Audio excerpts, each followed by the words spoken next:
So, welcome Yashaswini and Anjana. Firstly, let me extend my hearty congratulations to you. Anjana, you had only Indore call, you converted it. And Yashaswini, you had both Indore and Rohtak. And I'm glad to know that you have converted both of them. Thank you, So sir. friends, once again, a very hearty congratulations to the two of you. Your next 5 years are more or less set up. You don't have to worry about what to do for the next 5 years. Well, what I would like to understand from you students is how has your journey been? In fact, the good point is both of you have taken a different journey. Anjana here has written the SAT exam. She has not written the IPM Indore, traditionally what people usually write in India. She has studied in the US earlier, so she has written the SAT exam. Then she came to India, rather she came to India, then wrote the SAT exams, if I'm not mistaken. And then there's a process different for her. And Yashaswini, you have taken the normal route which most Indians take, writing the IPMAT Indore entrance exam. So we'll start with Yashaswini. I'd like to understand how your preparation has been. What did you do to prepare for this particular exam? How many months or when did you start preparing about it? And so on and so forth. So I would like you to speak a little bit about your preparation for the entrance exam called IPMAT Indore. Yes, sir, sure. Thank you very much. I started the preparation in, I guess, for about a year. I started it when there was the first lockdown back in 2020. So that's when I got to know about the IPMAT course and when I was searching for my bachelor's, and I really wanted to take it up. And I did enroll in Career Launcher, but that was for about 6 months. I worked with Career Launcher. Before that, my preparations were, I am from a science background. I have PCM maths. So maths actually helped me in the higher maths section. So I would look at the previous papers. The 2020 paper was released. So I would look at that and 2019 papers, which we used to get in the online platform. And more or less, yeah, I would solve like at least 50 questions per day. Like first I started with arithmetic, then I went to algebra, and then so arithmetic was my first forte. So I worked on that. Then coming to urban ability, I used to solve at least 2 RCs per day. So in the starting, I was not a traditional book reader or who was much of into reading or stuff, and my vocab was pretty average. So I wanted to work on my reading comprehension, and my grammar was fairly good. So I wanted to make my reading comprehension and grammar very good. And even if vocab, even I could come up to more than average, that was my plan. So I did almost 2 RCs per day. So I made sure I did that with the time limit. And after I joined Career Launcher, we had the aspiration account, which was very structured and which, aced my learning very much. We used to have topic tests, section tests on where with the time limit. So they would put that time pressure on us. And when we sat for the mocks, that wouldn't be very new. Like the time pressure wouldn't be anything new. So we would have been used to it. So the aspiration account also helped me very much in the process. Great. So, Yashaswini, one question which I want to ask. See, normally, if you're talking about students from the Indian background, yeah, not many of them are used to reading, as you rightly said. You yourself are not a great reader. yeah. So now that you have been there, done that kind of a thing, what advice would you give to the students who are not used to reading, but who are preparing for such kind of an exam, especially Rohtak and Indore IPMAT? Yeah. So as I told, the grammar, we would think that grammar would be very high, the cat Nevin grammar. But actually, when we compare, IPMAT's grammar Nevin in the VA section is pretty simple. Like if you're very good in your 10th and 12th. So I worked on Wren Martin's book. I solved that at least twice. So even if you are solving 2 or 3 books, make sure you solve it twice or thrice. And every question in that, when you solve it, when you do it the second time or the third time, you get it right, which you got wrong in the first time. I also looked upon the word power made easy. So that was a very good. That's very good for vocab and also RCs and grammar as a whole PA. So these are the two books I referred to. And as I told RCs, I would pick random RCs from the newspaper article sections, and also the RCs, like whichever I come through, I could make few questions from it. Or the cat material also, I did few RCs from the cat material, because Rohtak's RCs are pretty fair, but indoors RC is a bit higher level. So I even did cat papers, a few RCs there. Interesting. And for vocab, if I suggest, if the students really have a time, they could, the most suggestion I got was write down 5 words every day in one book and keep revising it. But Did you actually do that? that didn't actually work for me. I tried it for a week at max, but I couldn't do it. Even Okay. 5-10 words we can remember. The next week I would have forgotten what is the But meaning how of it. important was vocabulary in your entire preparation, to be honest? So to be honest, vocab actually comes in 5 to 6 questions. Like maximum, there would be 8 questions from vocab if we consider even the RC. Like in the RC, sometimes they ask us about the meanings and the antonyms there. So fairly, we can say 6 to 8 questions. But as we know, indoor, like IPMAT is not an exam where you have to, answer all the questions. So what I made my strategy was, if I get all my grammar and RCs correct, I can still skip on the 8 entire questions of the vocab. So that wouldn't be affecting me. So I didn't, focus more on vocab, to be very honest. Okay. Last couple of questions, Yashaswini, before we move on to Anjana. In your opinion, did you prepare actually for any other entrance exam, or was this the only exam that you prepared? I did give NMIMS, NPAT, and Christ University.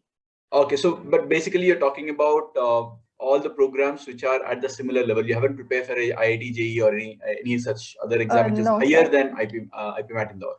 No, sir. I wasn't interested in engineering. Okay. So given this background of yours, how much time do you think a similar student like you, people who are not preparing for IIT JEE, people who are only looking at getting into a 5-year integrated program, what kind of preparation is required for them? How many months do you think it requires for a student to get proficient in both maths as well as English? Okay, so according to me, sir, I had to juggle between both my second PU and my IPMAT course. So what I did is, I used to give the second PU, what I used to pay more attention in the classes. So I fairly would spend very less time on my PUC or the board exams. But maths, yeah, I would work on maths, because we had the higher math for me was mostly covered in my PU portions, because we had integration, differentiation of matrices, determinants and stuff. So the higher math was not much of an issue. So fairly, I would say per day 4 hours is a maximum, like at the end. For starting, we can start with solving, might be like 10 to 20 questions per day. So do you say that it takes more than about 7-8 months of preparation if a student is from the maths background, because you said that your higher math was covered mostly? Yeah, need not be like 7-8 months. It depends on how determined the student is and how much time he or she actually has to juggle between the both. I would say fairly 5 to 6 months is more than enough for IPMAT. What about students who are not from the background like yours, who are from, let's say, an arts background or a non-math background? Yeah, they would have to spend an extra time, might be for them, it would be 8 months, because they wouldn't be in touch with maths at all. Humanities, at least commerce, they will have maths. Humanities, they will not have maths. But I guess, yeah, so it is not like very tough for them, I would say. They could look up on the basic NCERT 12th books and 10th, whatever they have done. So arithmetic and all, we would have been studying from 8th standard. So they could actually brush up on that. And for the higher maths, they could look up to the 12th NCERT textbook, is fairly explained. So I would say the preparation time would be much more for them. Like if the normal student takes 6 months, they would take 8 months because of the math section. Okay. Last question, Yashaswini. How was your interview preparation and how was your interview process? Can you talk a little bit about that? Yes, sir. Interview preparation, as soon as I got the mail for the interview, I started preparing on the current affairs, the fair bit of the current affairs. I didn't go on to international affairs because in the interview, what we were told is even if we didn't know anything, we should just admit it in 10. Okay, we are good at this section so that they can ask. So international affairs, I wasn't very thorough with it, but the current affairs of what was going on, the farm laws and the other stuff. And as I am from Karnataka, there was a huge political turnaround during my interview, so I had to be very careful about the current affairs and the questions pertaining to academics. When we take up, it was basically from my 12th, physics, chemistry. I had physics, chemistry, maths, bio, and they asked me from all the four subjects. So Oh, I nice. had to be like anyone should be thorough with all the basic concepts of what I've studied in 11th and 12th, I would say. So it is not a myth that they grill you about ACATS. They actually do. Yeah, they actually do. To be honest, my indoor interview, not even one question was asked about current affairs or about me or general knowledge, nothing. They just asked me to show my ID or the Aadhaar card.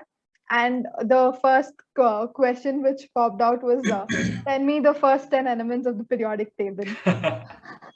And Okay, then yeah, so I like we from the science background, usually the teachers make us by heart the first 20 elements. So I was you're good saved. to go on that part. And then they started asking me the examples of valencies, like 10, give us two examples for an element which has two valencies, three examples for three valencies. So like that. And I could fairly answer up to six. After that, I couldn't answer. So they were still fine. And the another question which I actually fumbled about was there was this question: if I have to fix a water purifier and the technician comes to my house and asks me what is the, I have to measure the TST of the water, not TST, TDS, sorry. Yeah, so they asked me what is the full form of TDS, and I didn't have it. Like I knew what was TDS, but I couldn't tell the full form. I knew S stood for solid. I just told that, and I explained them like TDS is basically to mention if it's hard water or soft water or the minerals in it. So even if we don't give them the exact answer, the way we take it or the way we tend it to them, that's more important, I feel. I think this will add a lot of value to the students because I have told a lot of them over my life in the last 15 years that it's nothing wrong to say, I don't know once in a while, Yeah, provided you don't let that affect the remaining questions that come your way. yeah. So, how many questions were you not able to answer? Let's take the reverse kind of a question for you. Yeah. So the TDS was one thing, and the other thing was they asked me about something in Manipur. Like, Manipur. yeah, Okay. and the Northeast states. They asked me to mention the names of seven sisters. I did that. Then they asked me something very pertaining to Manipur, which I didn't know. I told them I didn't know. They were like, okay, fine. And from Bangalore, as I come from Bangalore, they asked me why is it called the Silicon Valley, and I told it's because of the IT companies and stuff. And they asked me which is the Silicon Valley in America. I told them San Francisco. And the next question they asked was, is there any reason because of the climate of Bangalore it is called as Silicon Valley? But I actually told them I'm not sure, sir, but I don't like I can take a guess. So they were like, yeah, you can take a guess. I don't know, sir, I don't think it affects it. But actually when I googled it after the interview, You it found does. out it was. It is Yeah, the because yeah, climate also. yeah, San Francisco climate is similar to Bangalore, and that is one of the reasons. How So long was your interview totally? In the Indore interview, how long did it last?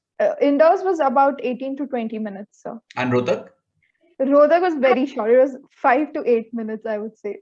Okay, it was. Yeah, So they it was finished it very off. short. Yeah. Okay. Rohtak, they basically asked me about bio. So bio, I was fairly thorough with it. So I could answer most of the questions. And they gave an example topic to talk about. Okay. And yeah, because even in Rohtak, I wasn't asked to introduce myself. So in the extempo topic, which they gave was, is the youth of India more confident or confused?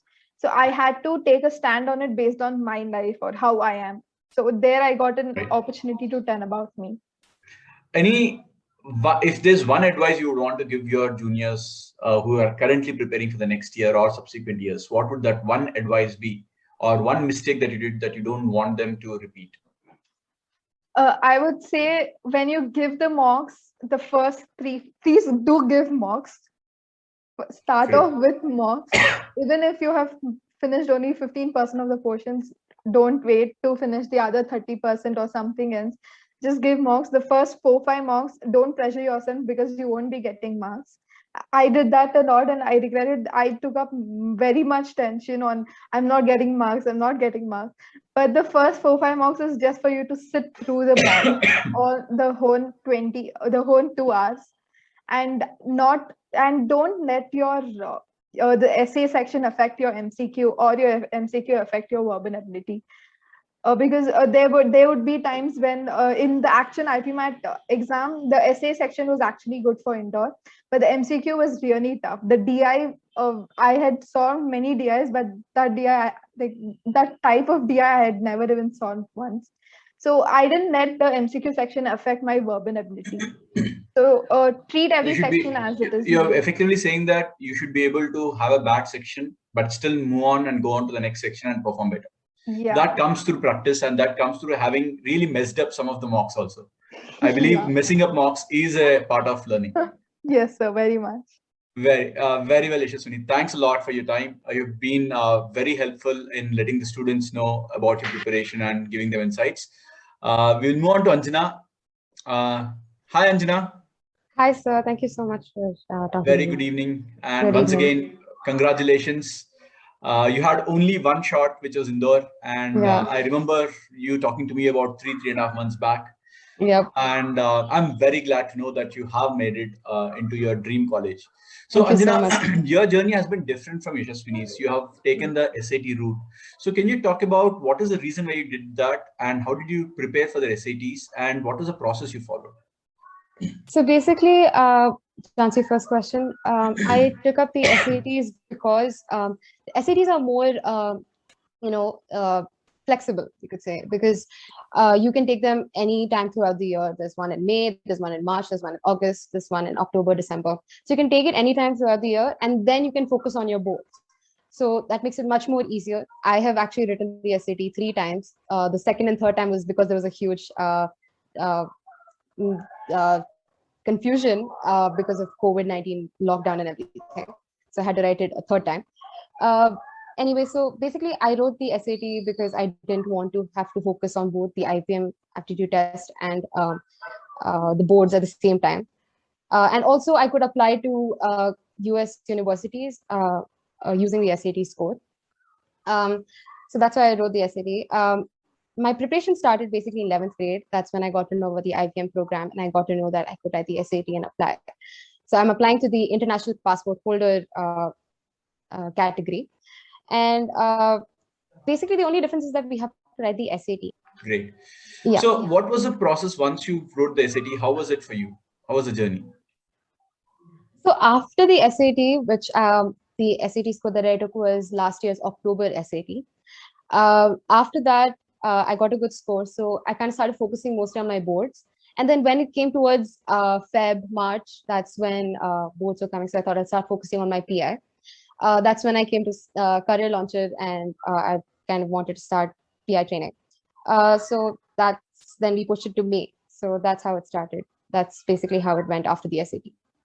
Right. I remember taking the first few interviews Yeah. and really being hard on you, to be very Yeah. honest, because you're Yes. very underprepared.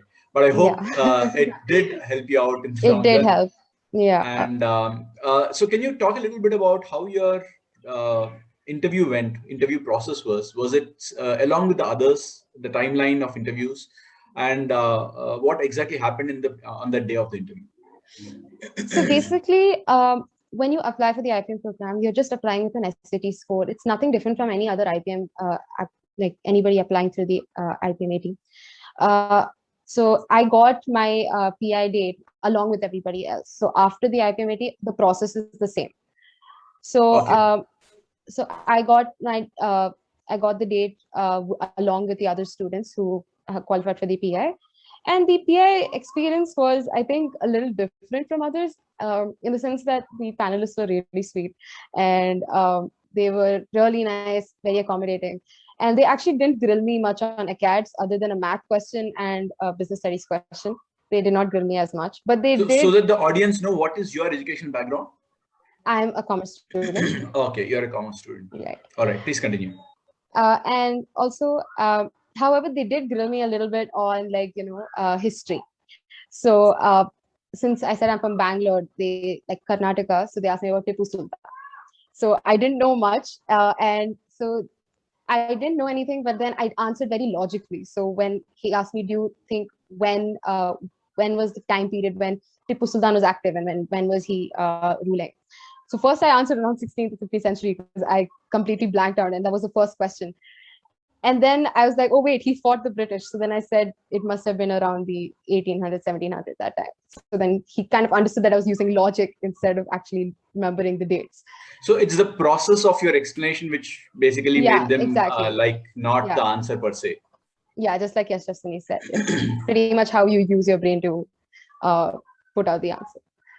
And they also asked a lot about like Quit India movement and then World War, and I kind of felt a little underprepared because I not prepared anything about that current affairs and a lot of stuff which was happening currently and not much about history. So everything was mostly logically answered, nothing from my brain. Were there any questions from your education background, core education background, like commerce or anything else? Yeah. Did they ask? That was what they asked. One question: what are the different types of staffing? Like, can you staff from? This is basically a business studies question. Different types of staffing. So, can you do it from inside the company or outside the company? And then they asked me about contract staffing. They asked me whether it was good. Tell me the pros and cons of that. So I explained that, and the professor did a little cross questioning, and I also explained whatever he was asking. I answered. And then they suddenly asked me a math question, and I was expecting that, but it was mostly into geometry. It was not the integration and differentiation, calculus, nothing. It was just one question about finding the radius of a circle in a triangle, and that's it. How long was the interview? It was around 12 minutes, probably. Oh, that's it. 11 to 12 minutes. Yeah. Yeah. Oh, so they were really sweet. In fact, you are one of the very few students who told me that their interview was very short and sweet. Right. Short, yes, very few nice. students said, but sweet is a word which very few students use. In fact, you are one of the very few students who actually use that word. So they were actually very nice. I'm hoping I get that. Was it in the morning or in the evening of the day? It was afternoon around 2:45. Yeah. Okay, so they would have been tired asking the grilling questions by then. So yeah. I think the day of the time of the interview also matters a lot. Yashaswini, what was your time of the interview? Mine was around 12 o'clock, sir. Okay, so that was just before going to lunch. Okay, so they were hungry and they were really in an irritating mood. So they grilled you, I guess. All right. So, guys, what is the process going forward now? You got a mail, I believe. Anjana, if you can just continue your mail that has come. What is the process going forward? When are they asking you to join? When are the classes going to start? And you both are going to be batchmates.